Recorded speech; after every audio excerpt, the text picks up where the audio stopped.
Wanted to talk about this for a while and I haven't really been able to gather my thoughts in a productive way or the way that I wanted to come across. So I'm trying again. But something that I have really been noticing or thinking about a lot lately is the difference in celebrating milestones for people who are in relationships and people who are not in relationships. So just for some context, I bought an apartment in New York City at the end of last year in December, and it was really hard. And I'm so proud of myself.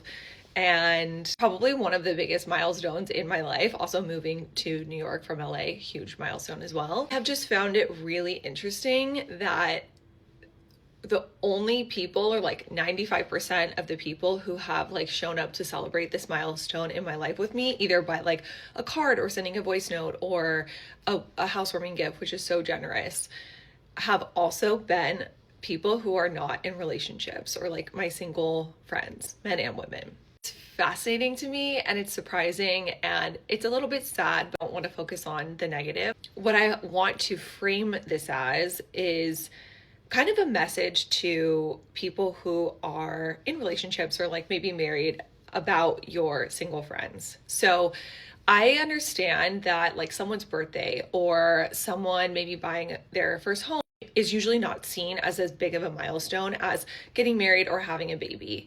And there's not usually as big of a pomp and circumstance, usually a party, but it's maybe you don't perceive it as being as important of an event because it's a birthday, it happens every year.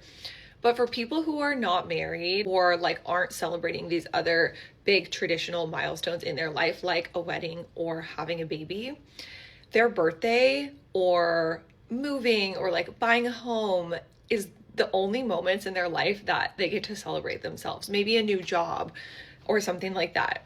I just encourage you to make as big of a deal out of these other milestones in your friend's life that might be deemed normally as smaller or less important, because for them, they're not small and they're not less important. They are the big moments. They are the things that they have in their life to celebrate and be proud, and the moments to stop and say, like, I made it another year. This year was hard and I made it to my next birthday and I want to celebrate and I want to have fun and I want the people that I love in my life to celebrate me too.